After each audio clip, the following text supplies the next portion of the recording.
Om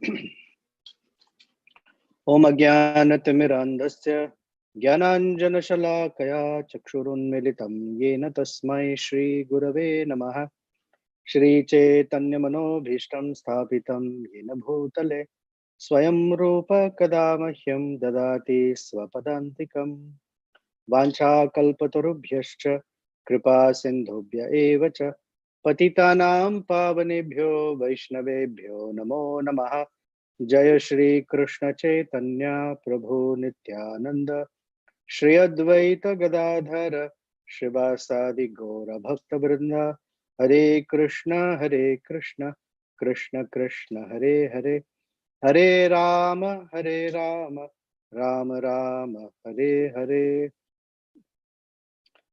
Kujantam Rama Rameti Madhuram Madhuraksharam Aruhya Kavita Shakham Vande Valmiki Kokilam Manojavam Marutatulya Begam Jitendriyam Buddhimatam Varishtham Vatatmajam Vanarayutha Mukhyam Shri Ramadutam Shirasa Namami Apadam Apahartaram Dataram Sarvasampadam Lokabhiramam Shri Ramam Bhuyo Bhuyo Namamyaham Dakshine Lakshmano Yasya Vame Cha Janakatmaja Purato Marutir Yasya Tam Vande Raghunandanam.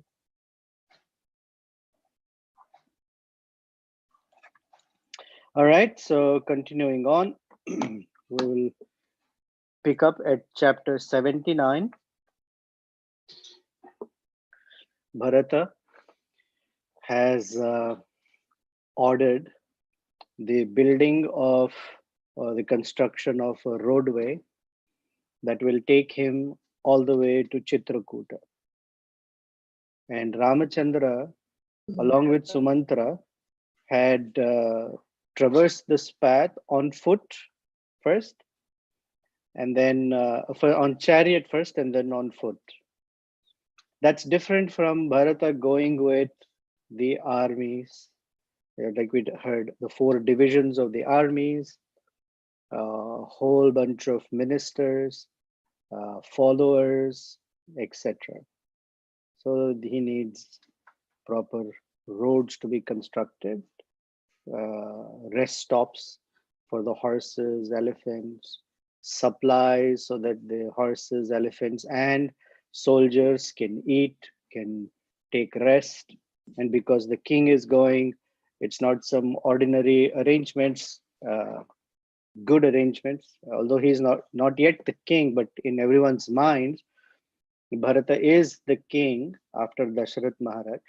So here's very royal, regal arrangements have to be made.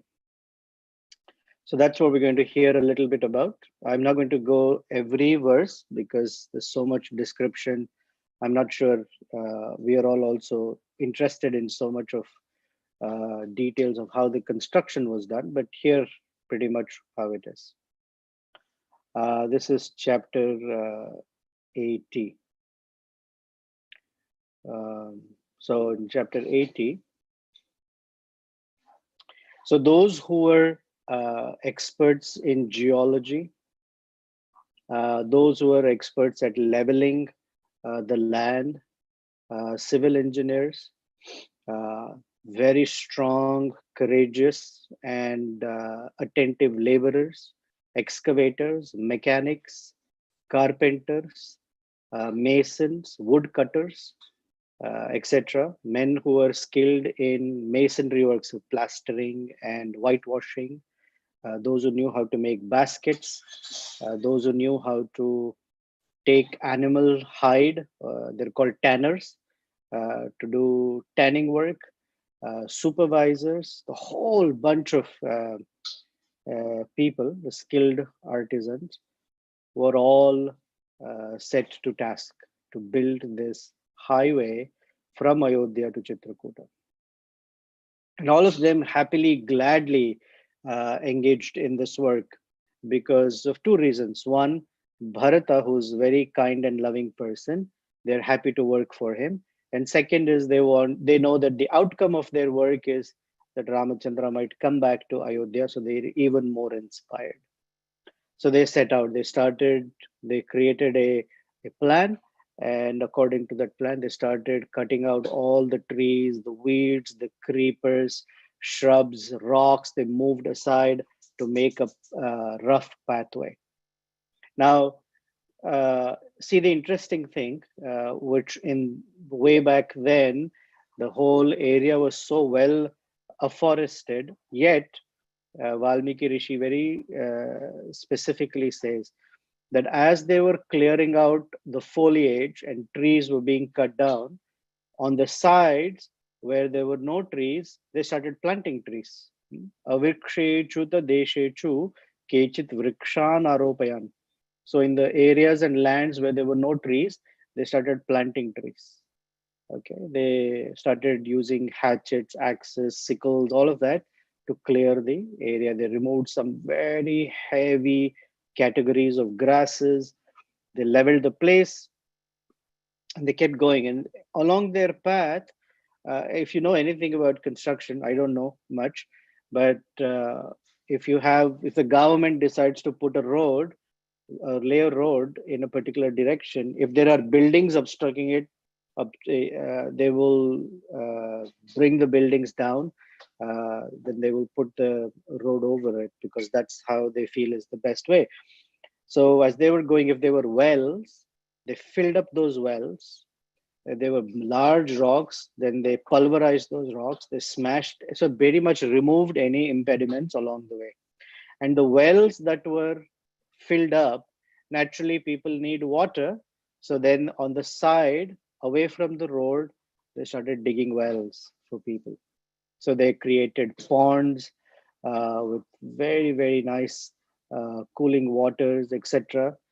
They started building dams on rivulets. So when you build a dam, the water that cannot pass through flows to the side and creates a little lagoon or a lake. Then they created cemented platforms with flowering trees, trees on both sides. A lot of birds started coming with excitement. They had rows of sandalwood trees that were fragrant. Then they started putting flowers, laying flowers along the roads. So they looked very pretty, smelled very beautiful, etc. Almost the path on which celestials would walk. Then Bharat also had instructed the workers to create tents and rest houses. So they started putting all of that together. Each rest house was decorated very nicely, not with plastic chairs and plastic tables like you see in a dhaba. So there was no dhabas like that. They were all nicely done. And they were all expert construction people. So they knew how to do it. And they all created these and then they entered them during auspicious hours when the stars were proper, etc. So this way, they started their journey towards, or they were ready to begin their journey towards Chitrakoot. Now, before the king arrives, all these places needed to be populated so that the soldiers and whoever else is following Bharata will have foods to eat, places to rest. They can buy things, baskets, this thing, that thing, shopping. The whole thing was set up. Then on one particular morning, this is chapter 81, one particular morning, when things were getting ready for Bharata to go to Chitrakoot, the bards, those who come and sing to wake up the king, generally we wake up to an alarm that's either on our phone or an alarm clock. And the sound, especially in hotels, it goes wah, wah, wah. It's very jerky way of waking up. But how the kings would wake up is musicians would come and they would start singing softly, gently, and then slowly and slowly going up in crescendo in a way that the king would wake up in a very pleasing and happy mood. So these persons, they're called bards, B-A-R-D. Bards came to Bharata's bedroom and started glorifying and eulogizing Bharata, with very auspicious songs and praising. And this was the night before a ceremony called Nandi Mukha. So it's the first verse of 81st chapter. Valmiki Rishi says, Tataha Nandi Mukhim Ratrim Bharatam Suta Magadaha Tushtu Vuraha Vagaha Visheshagya Stavai Mangalam Samhitai. Stavai means to sing stutis. So, what is Nandi Mukha ceremony? It's a ceremony to honor the previously departed ancestors before a particular festivity is begun, in order to get the blessings of those previous ancestors. In one sense, before we begin kirtan, before we begin a festival, before we do anything, we do Mangala Charana. We invoke the blessings of our spiritual masters, the disciplic succession, and the Supreme Personality, Chaitanya Mahaprabhu, his associates, and Radha Krishna, etc. Similarly, Nandi Mukhi specifically seeking blessings of the ancestors or the previously departed ancestors before any festive ceremony is done, so that whatever they are doing happens without any obstacles. It happen, and the outcome of the yagya or the ceremony is fully achieved and received by the person doing it. They're called the yajamana. So when these guys were singing, they were playing drums, they were blowing conches, playing all these various instruments. The whole area became awake and alive. But Bharata, who woke up, did not feel happy. He woke up in distress, and his grief tormented him even more.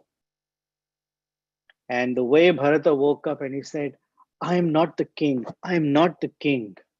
And please stop all of this singing. And he turned to Shatrughna and he said, Oh, Shatrughna, how much disaster or how much harm Kaikeyi has done? Just one person.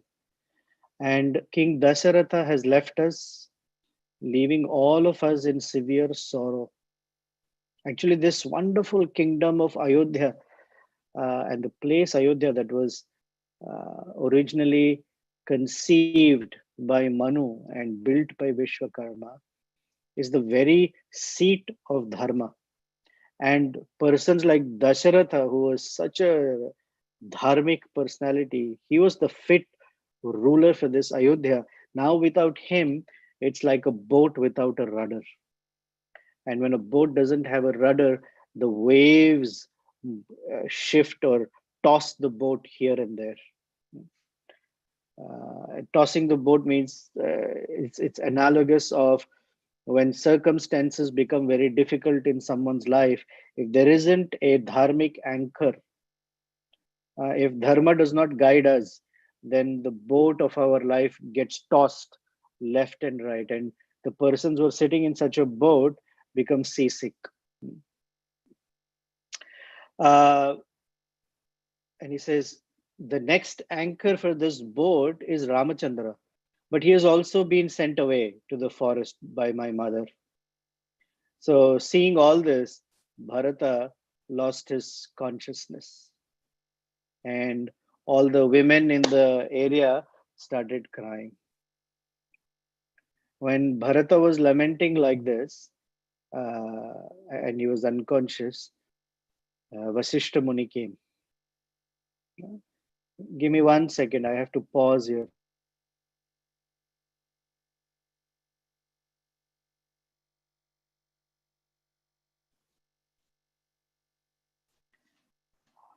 So when Vasishta came,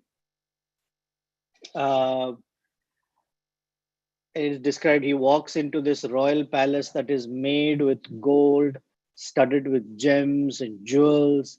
In fact, it resembles Sudharma, the, the wonderful celestial hall that Lord Krishna used to enter and participate in. So that word Sudharma has been given to the King Surasena's assembly as well.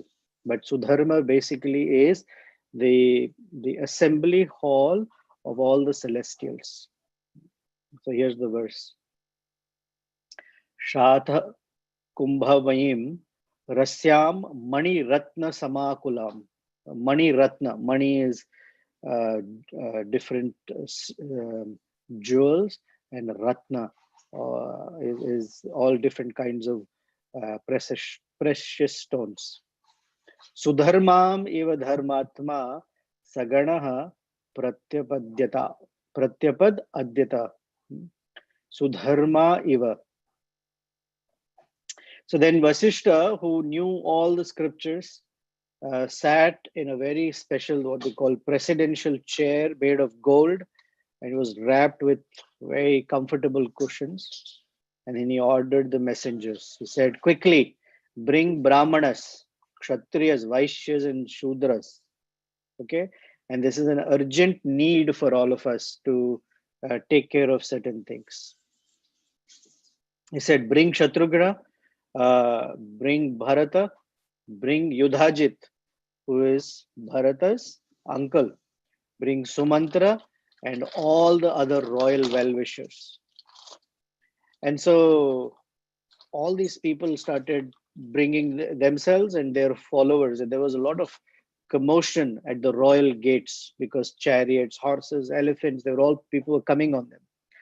And people with very high, the A-listing guests, they started coming, and they were approaching Bharata, and they were welcoming Bharata. And so this royal assembly was decorated not just with gold and jewels, but also gold-like and jewel-like human beings. Bharata, the son of Dasharatha, etc. And Vasishta Muni, and all the 8 ministers, the great sages, and all the other wonderful persons living in Ayodhya. They all came and filled up the assembly hall. So then Bharata, who is a personification of great qualities, stood in the assembly, gazing at all these wonderful persons. And when all of them had assembled, Vasishta then turned to Bharata and said, Bharata, oh my dear Bharata. So in Sanskrit, wherever you hear the word Tata, it means father. It also is a word of endearment. When you call someone Tata, it means my dear, or someone very, it's a word of affection. So it says Tata Raja Dasharatha Swaraha Gataha. Swaraha Gata means he's gone to Swarga, and I'll explain Swarga here. Dharmam Acharan. Dhana Dhanyavatim Sfitam Pradaya Prithivim Tava. So he has gone away to the higher realms, leaving behind this earth. This is full of dhana, wealth, dhanyam, which is grains, and sfihitam pradaya. And it's not just a narrow tract. This is a very wide piece of land, a kingdom that he has left to you that is very, very rich. And he says, Ramachandra, who is Satyadhriti, very fixed in truth, did not abandon the command of his father. He followed his father's order, and this kingdom was given to you by your father and by your brother. Okay, so now enjoy it with all these wonderful, delightful ministers. Okay, get ready to become crowned as the king. He says, those who are living in the north, those in the west, the south, etc., all the way up to the Sahyadri mountains, who are without a throne and who are well wishers of Ayodhya kingdom, because you're the emperor. There are all these kings. They have brought all these wonderful gifts for you, because that is how they show their respect and sovereignty towards the emperor. So he said, you should accept all these gifts without any distress uh, and become the king. Then Bharata, in all of this, started crying and he was lamenting. And in fact, he even went to the point of reproaching Vasishta Muni. Now, Vasishta is alive and their priest since the time of Ikshvaku. So he is very, very aged, perhaps multiple yugas worth of age. Bharata is only 24 years old. And Bharata, in a very sweet, humble, yet firm voice, says to Vasishta, how can I rob the throne of Ayodhya from somebody who is so amazing as Sri Ramachandra? And although I have been born of Dasharatha, I cannot usurp the kingdom because I'm not the king. In fact, this kingdom and I both belong to Ramachandra. We are servants. So you have to be very clear in the matter of justice. When you say accept the kingdom, you know for a fact that this is not fair. Actually, Ramachandra, who's the eldest, who's the excellent person, and is worthy of being compared with King Dilipa and Nahusha, both excellent, excellent kings in the Raghu dynasty, as well as worth to be compared with Dasaratha, not me. All right, the Nahusha, sorry, is from the lunar dynasty. Then both the stories are there in the Srimad Bhagavatam. So he says, if I have dishonored the Ikshvaku race, uh, then if I take this kingdom right now, I would be uh, I would be insulting the Ikshvaku race. I will become guilty of a very sinful act, and this will not help me uh, go back to Godhead. So he says, I don't like what my mother has done. So from here, I'm offering my respects to Sri Ramachandra, who is living somewhere in the forest. What I will do is, instead of getting on the throne, I will follow Ramachandra's steps. Okay, he is the supreme, and he is the one who's eligible to be the king, not me. So I will also now go and live in the forest as long as Ramachandra is there. So this was Bharata, whose mind was completely obsessed with Ramachandra. He says, if I'm unable to bring back my brother from the forest, then I too will stay there in the forest for 14 years, just like my wonderful brother Lakshmana is doing. He says, I will try every possible means to convince Ramachandra, my real hero, who is the best of all qualities, character, beauty, everything. He is the one who needs to come, and I will try to convince him. Okay. As far as the preparations, all the skilled persons have already begun putting roads there, and they've already been sent in advance as I had planned. And this is a very pleasing idea for me. That's what I'm going to follow.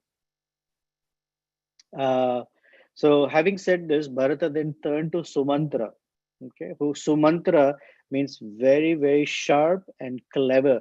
at giving advice in a very difficult circumstance. He said, Sumantra, quick up, get up quickly, and as per my orders, arrange for the journey immediately and bring my army as well. So when Sumantra heard this, Sumantra became very, very happy. He, with almost like a spring in his action, stood up, said, as you wish, and very quickly went ahead, started to prepare for Bharata's journey. And everyone else, as the word spread, the armies, the soldiers, they also became very excited. Oh, we are going to the forest to see Ramachandra and bring him back. They were delighted. And when the soldiers told their wives that, hey, we are going out to Citrakoot, I will be gone for a few days. I'm going on a work project. All the wives in the houses of all these warriors, they became very jubilant. And they very, very quickly packed whatever they could in preparation for the journeys of their husbands. Uh, then they started gathering and moving hurriedly. So they had bullock carts, there were fast moving horses, chariots, all of the warriors. And seeing this entire army ready, Bharata, who was in the presence of Vasishta, told Sumantra, get my chariot ready quickly. And Sumantra bowed down, bought some of the best horses and yoked them to his chariot and approached Bharata with great delight. Bharata then, with great regal pomp, walked down the steps of the palace, got Vasishta Muni's blessings, and got on his chariot. And then told Sumantra, ride this chariot quickly and inform the army chief, inform all the troops that we are going after we convince Ramachandra, who's staying in the forest. I want to bring back Ramachandra back here. So once Sumantra got this explicit command, he became very hopeful and called all the ministers, called all the other army chiefs, and said, let's get started. Right? So the whole of retinue started following Bharata. The Brahmanas started going, the Shudras also started going, the Vaishyas, everyone else, of course, the Kshatriyas, who are the army members, from every house, from every place, they went on horses, elephants, camels, mules, etc., walking, set out to bring Ramachandra. So early next morning, when the sun rose, everybody is ready. Bharata rose very, very early, excited, very eager and optimistic, started to prepare to go. Then they all got on the chariots, and then they started moving ahead of Bharata. So here is a little idea of how many people were accompanying Bharata. 9,000 elephants were all decorated. Of course, elephants decorated means with gold and very precious stone jewelry. Okay, so these 9,000 elephants. So now you can imagine what kind of road must have been constructed for all these people to go. So 9,000 elephants that were decorated, set forth, 60,000 chariots filled with the best archers, the best weapons of any kind. They also followed Bharata. 100,000 cavalry, which means horses, 100,000 horses. They also started following Bharata.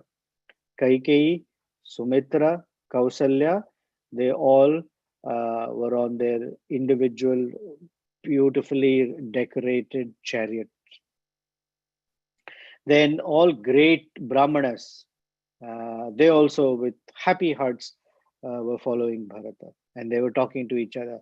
When, how soon we'll be able to see this very amazing Ramachandra, who's as beautiful as a dark rain cloud. Uh, so he's the verse that the Brahmanas are talking to each other. They're saying, Megha Shamam Mahabahum Sthira Sattvam Dridhavratam. So these are all qualities of Ramachandra. Megha Shamam, uh, having the hue and color of a fresh rain cloud. Mahabahum, one, it has two meanings. Mahabahum means one who has very beautiful, uh, well shaped and decorated arms, and also means one who has very, very strong arms. Sthiraha, whose mind is always at peace and it does not get easily wavered. Sattvam, I'm sorry, Sattvam. Sattvam is always situated in pure goodness. Dridhavratam, a person of very determined character. Now, Dridhavrata is an indication that once they give their word, they will keep it. And such persons are very trustworthy. Kada Dakshamahe, when will we see him? Ramam, such a personality, Sri Ramachandra, Jagataha Shokanashanam, the Lord who removes the lamentation or distress from the entire creation or the world. So this is a prayer of in Nectar of Devotion. We hear it as Lalasamayi. There is a desire to see the Lord. Of course, when will such a day appear that we can see Ramachandra and Sita Devi and Lakshmana and Hanuman? Only he knows. But they are very eager. Lalasa. There is a very, very intense sense of laulyam in them to go see Ramachandra. So I'll recite the verse again. Megha Shamam Mahabahum Sthirasattvam Dridhavratam Kada Drakshamahe Ramam Jagatah Shokanashanam. And they say that when we see Ramachandra, all of our sorrow will be dispelled, just as the darkness of the entire earth is dispelled when the sun rises. And Ramachandra is the rising sun in the solar dynasty, Surya Vamsham. And then they started having Ram Katha as they are walking towards Chitrakoot. They were recounting all of Ramachandra's wonderful deeds, his form, reciting his name. And then they were so happy that they were embracing each other in the happiness of going and bringing Ramachandra back. So this was not a thing where people did not mix with each other. The great Brahmanas, the Kshatriyas, the Vaishyas, the Shudras, they all together went to see Lord Ramachandra. So then there's a description of who all started going, the different categories of people, all these Brahmanas, they had their scriptures, they had their bullock carts, they were all accompanying Bharata. They were wearing nice, clean, fresh clothes. They had decorated their bodies with sandalwood paste, and they were all mounted on different vehicles. So Bharata, who saw all of this, became very happy to see how much love people have for Ramachandra. So then, as they went through a considerable distance, they reached the bank of the Ganges River. And we know who's there at the Ganges River because across is the place called Sringaverapuram. Both on this side and that side of the river is Sringaverapuram. And that is where they have to meet Guha, who was a very, very special friend of Ramachandra. So when they reached the Ganges River, this entire army stopped for the day. And Bharata, when he saw the Ganges river, he told all of his followers, uh, I desire that our entire army should take rest here. When we are all refreshed, rested, then we will cross this river tomorrow. Okay. And meanwhile, I will go into the river, take a bath, and offer tarpana to the great King Dasharatha. So everyone became very happy. They said, Sadhu, Sadhu, very good. It's a perfect idea. Let's do so. And the entire army got off their chariots, their vehicles. And remember, there were already arrangements made. So they all entered these tents, these guest houses. They ate very well. They had very comfortable places to rest for the night in preparation for crossing the river the next morning. So that's how chapter 83 ends. I'm going to pause here and see if there are any comments, questions, concerns, clarifications. Since you're talking Bharata's journey towards Ramachandra, there isn't much room for funny, humorous episodes. The whole section of Ramayana here is filled with a melancholy tone to it. There is a whole bunch of sadness plus anticipation. Uh, so it's mixed. So it is. I want to share with you that it is intentional that the narration also is with some sense of seriousness and gravity here.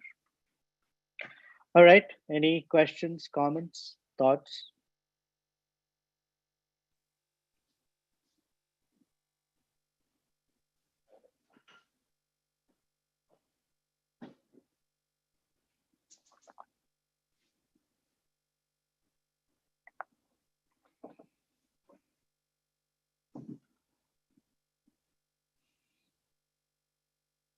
Hare Krishna, Prabhu.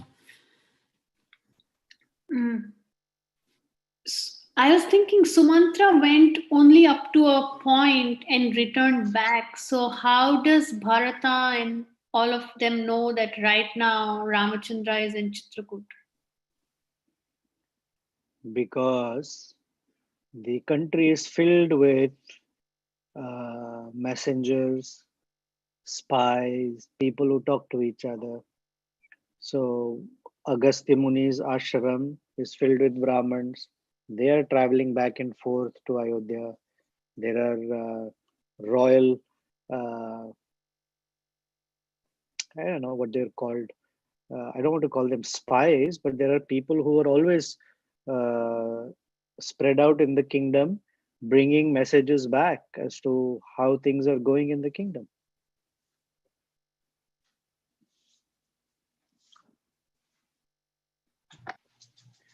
Hare Krishna, Prabhuji. This is Kirti. Okay. Yeah. Bharata has a sense of urgency to bring back Lord Ramachandra. At the same time, he endeavors, he sets out to build this massive royal route. Uh, I- I'm not able to understand why. It's just delaying the whole process, right?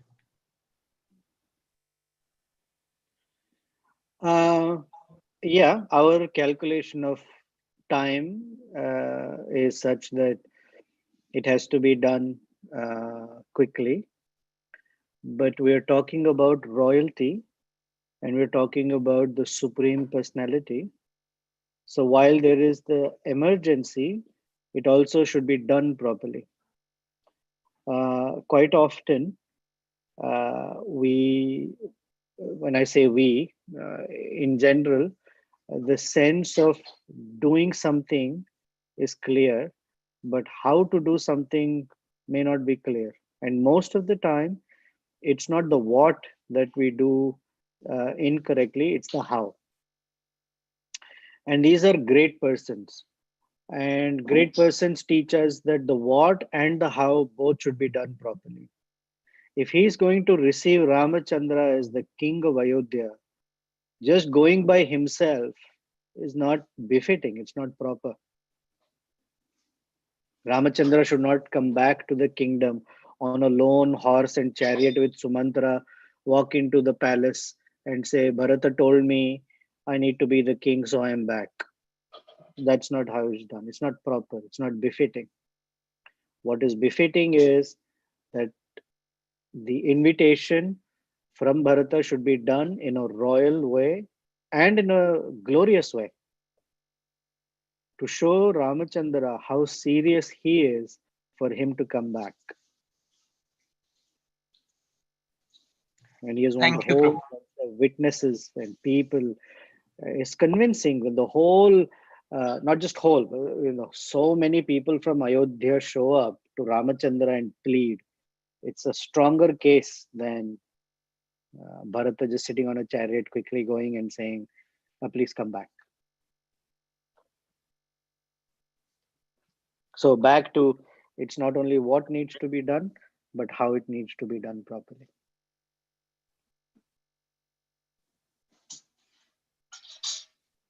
So many times, I'm going to repeat this, so sorry, as a general idea, that the how of the execution is very important. Okay, sorry, someone was about to speak and I cut them off.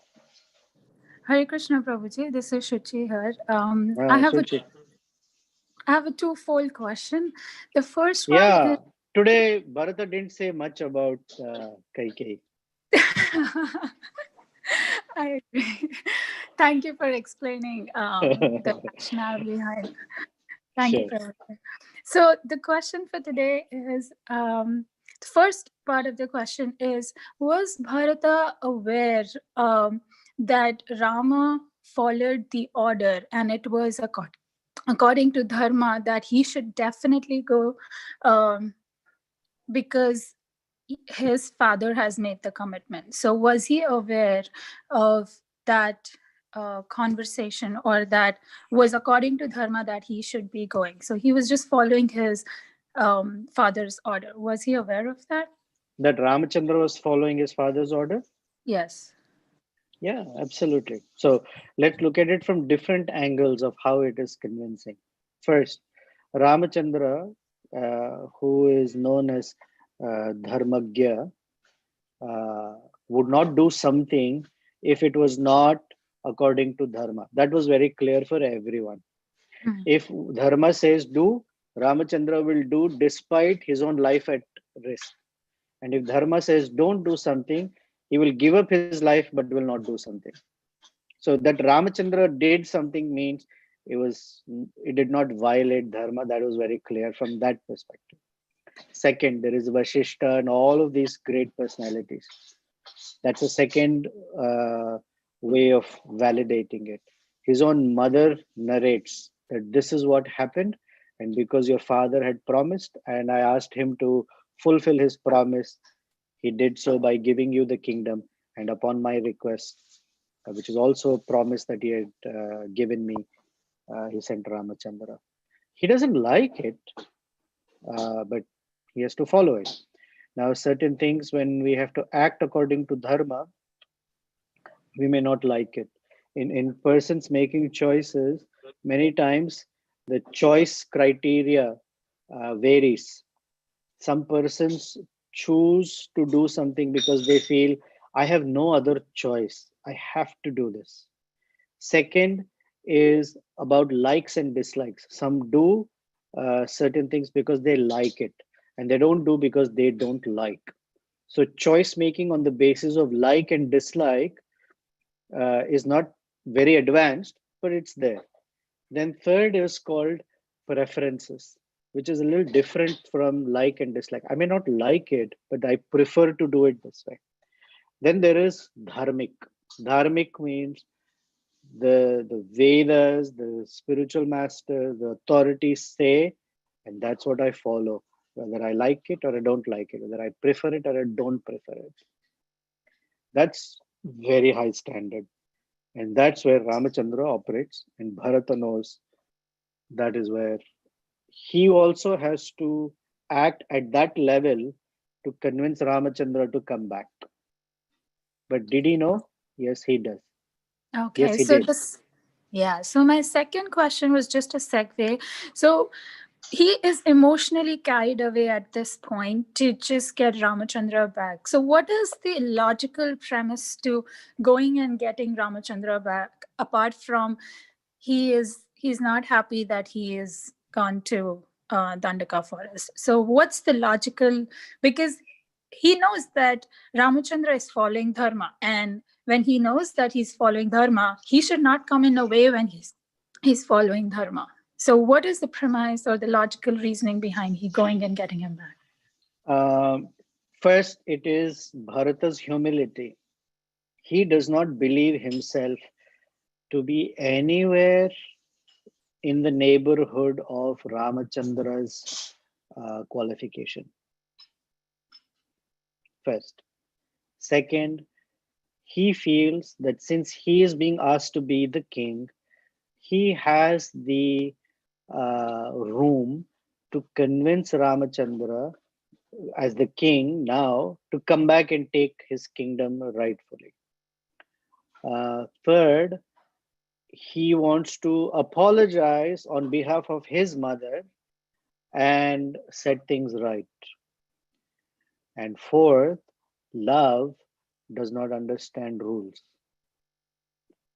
So his love for Ramachandra is so strong that instead of saying, yeah, that is dharma, that is what Ramachandra is following, it is difficult for him because Ramachandra's following dharma is very painful for him because he has to sit on the throne for 14 years, which he does not want to do. He doesn't feel eligible. So his love for his brother is in an attempt to convince him to come back. Yes, he knows. In his heart of heart, he knows it's going to be very difficult to convince Ramachandra. But just because it is difficult, he doesn't want to miss out on the opportunity. It's love for Ramachandra, and love doesn't know rules. Thank you, Prabhuji. That was convincing.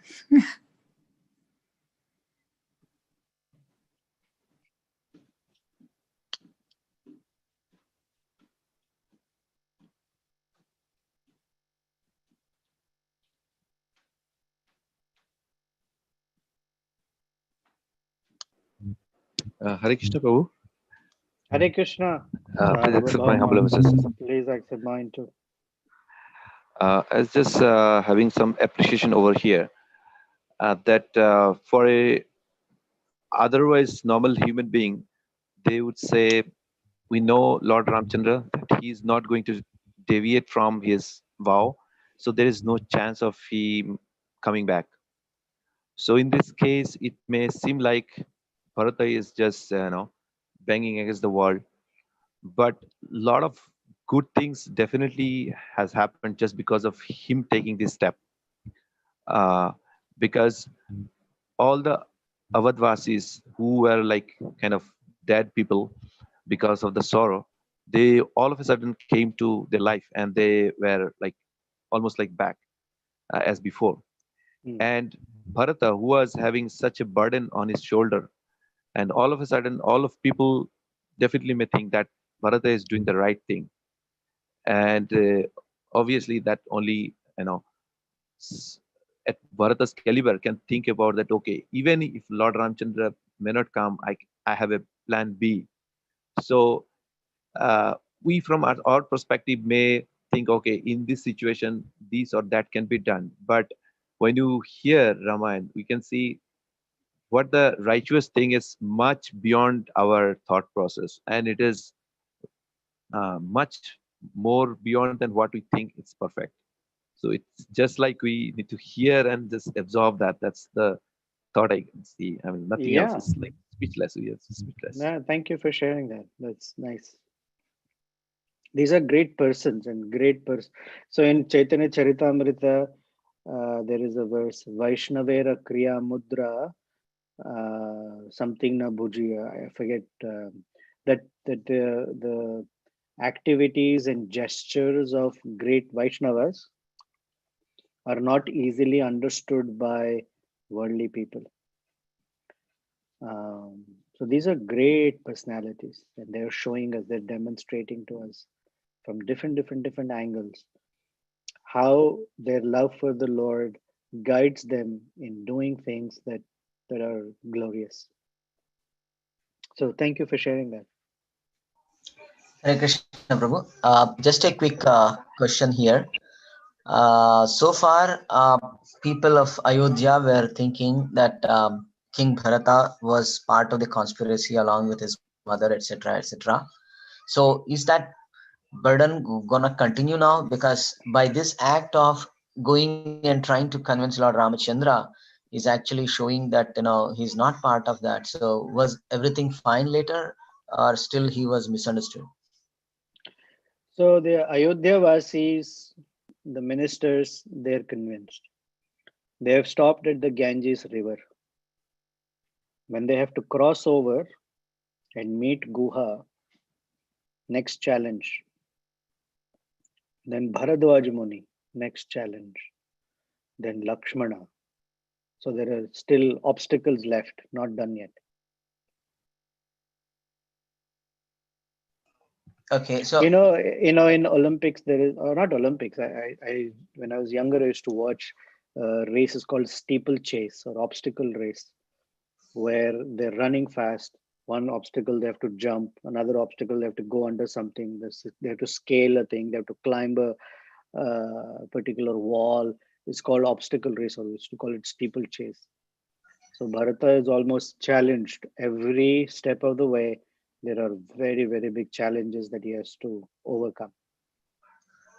but my question is the very reason he wanted to invite Lord Ramachandra to become the king, and he feels himself not being qualified to take that position. Does that not make Ayodhya Vasis understand that his mood, and why is he still continue to be misunderstood? That's my question.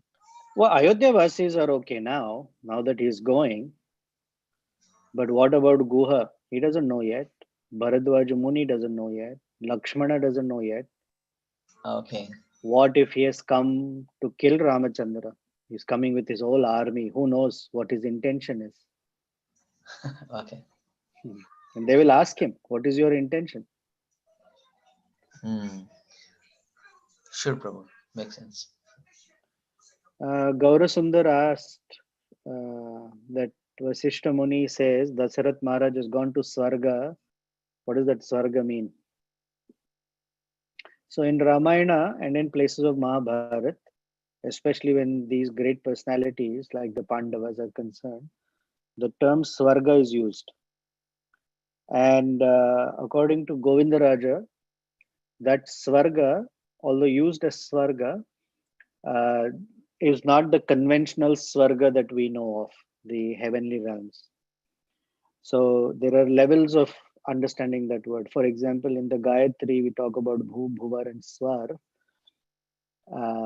So in one sense, Swarga means heavenly realm, but actually, when it is talked in relation to the Supreme Lord, Swarga means the spiritual world.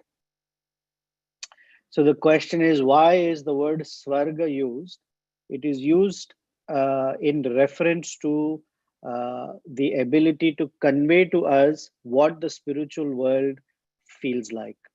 Because when we hear descriptions in the Puranas and other places, how Swarga is, how Indra is sitting and enjoying all the wonderful delights of every category and caliber, we have some idea of Swarga because it is material. But if it is just described of how the spiritual world is, it may not be fully understandable. So the reference of Swarga is to give us to an idea that he has entered a realm that is full of, that is delightful and very uh, elevated place. That's what it means. And knowing that Dasarath Maharaj, who's the father of Lord Ramachandra, naturally cannot enter the physical Swarga. It is the transcendental Swarga. That's the heaven. We say kingdom of God. That's what it's. Okay, you're welcome. Anything else?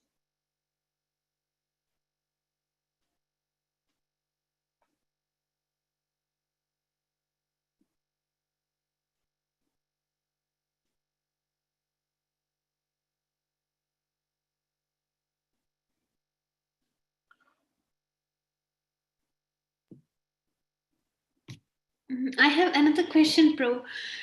You said people mounted on their chariots and went, and at that point, you also, I don't know if I heard it right, you also described that the queens mounted on their chariots and they also went with Bharata. Mm-hmm. So, did all the queens go, like the 300 and whatever is the number? Or just the three primary queens went? Or did Kaikai also go? Meaning that Yeah. like all the questions. Yeah. So it doesn't say if everyone went. I'm assuming all the other queens also went. It says Kaikeyi cha Sumitra cha Kausalya cha Yashaswini Rama Anayan. Anayan means to bring him back. Samhrishta with great delight. Yuyur Yonena Bhaswata.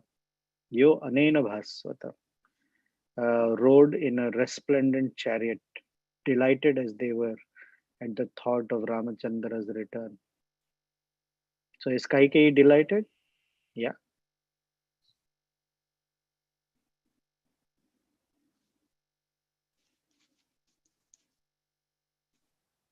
Is that a concern for you? Why is Kaikeyi delighted?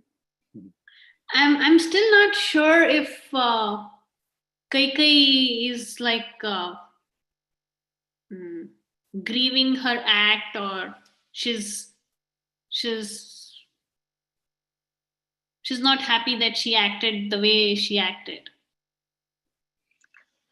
She did it for her son, so she feels justified.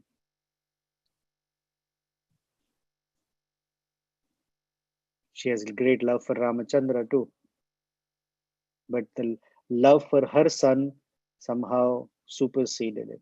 So remember, for all living beings, there are two categories of issues: aham and mama, ahankara and mamakara. And at the right moment, her mamakara became more powerful than her love for Ramachandra. So instead of seeing herself uh, as the mother of Ramachandra, she became the mother of Bharata only.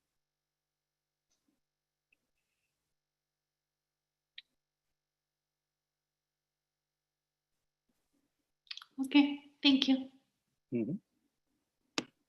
Whether she is completely feeling sorry and wants to correct her mistake, no information given. You just assume from the reading that Kaikeyi is a person who we don't know what's going on fully. Her son is not happy at all, but he's going, and she's also going. She could have not gone, but she's going. And it says Samhrashta. Hrashta means happily, delightedly. Samhrashta means fully delighted. And Rama Anayan. Anayan means to return. So Rama Anayan Samhrashta. They were delighted at the prospect of Ramachandra returning. So you connect the dots and see what you get. Okay. Sure, Prabhu. Hare Krishna, Prabhu. This is Antaranga. Now, it was 1 second. Was there a plan where Sumitra and Kausalya thought, when we are on the chariot, it's going very fast, we'll open the door and push her out? That I don't know. But they were on individual chariots, right? They were not on the same chariot. They could have bribed the chariot driver, cut off the brakes of the, how they show in movies, brakes were cut off.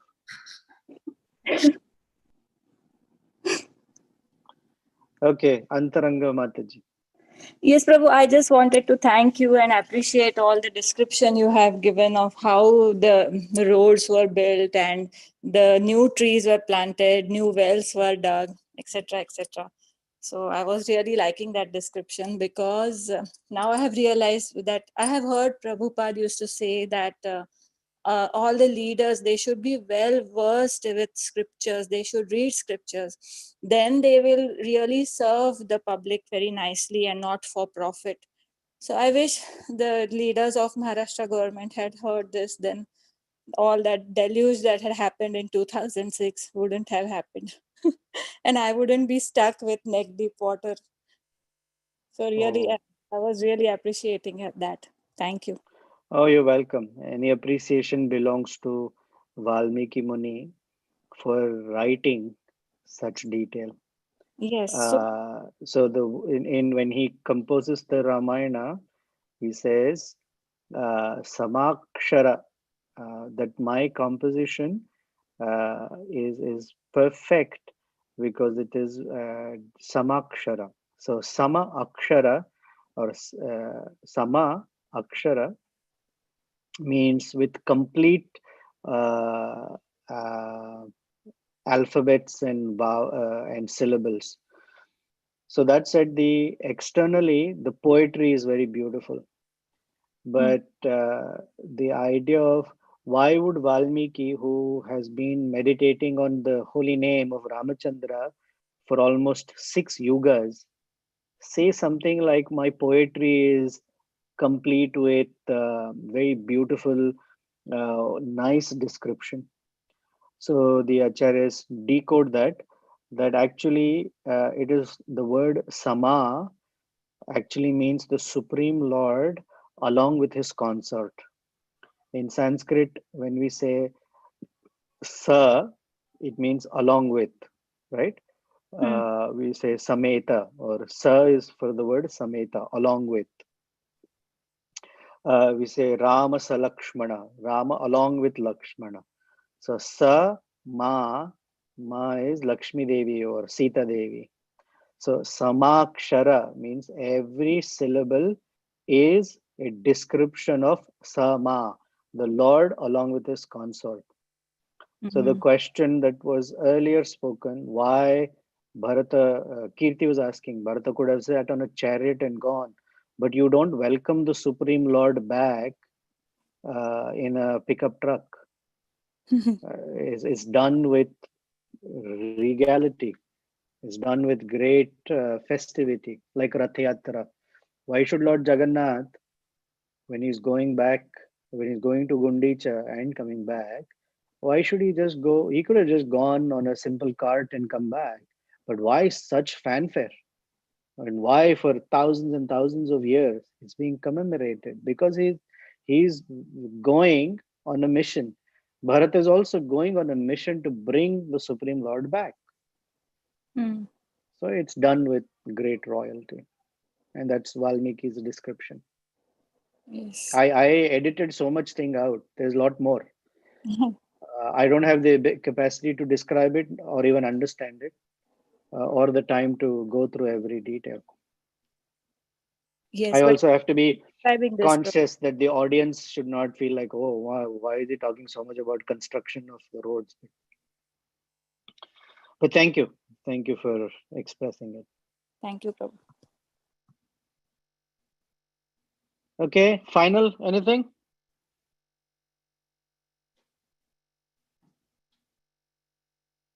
Okay, thank you very much. Until we meet again. Before we go, I want to convey that I think next Sunday onwards, or next Saturday, is still one more week we have. We have daylight savings here. So our clocks will get shifted.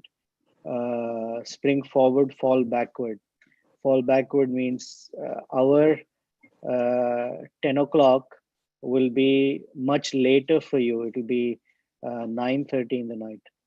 So I am considering moving in America the class back to 9 o'clock instead of 10 o'clock, just so that everyone who's logging in from India doesn't have to be such a late night for you. So our 9 will be your 8:30, and for some of you, especially those who are in California, will be a little earlier than usual. So sorry. And before I go, so I will get back to you. If you don't hear from me, assume new timings. If there is anything other than that, I will let you know. So next Saturday is usual time, 10 o'clock Central Time, because the daylight savings haven't started yet. After that, November 7th or 8th, November 7th, we will have to change the timing. And I will confirm to you about November 7th, whether it's possible or not, because I have something happening. Prahlad, there's an exam. So we may have to do it the Sunday. So more information will come to you then. But next Saturday, as usual, no changes because we're still in October, I think. Let me make sure. My sense of timing and dates are all messed up nowadays. Yeah, it's still October 31st. Okay, so no changes next week. And then Varshana Mataji, today is Gopa's birthday. Can we see him and wish him? Is he there? If not,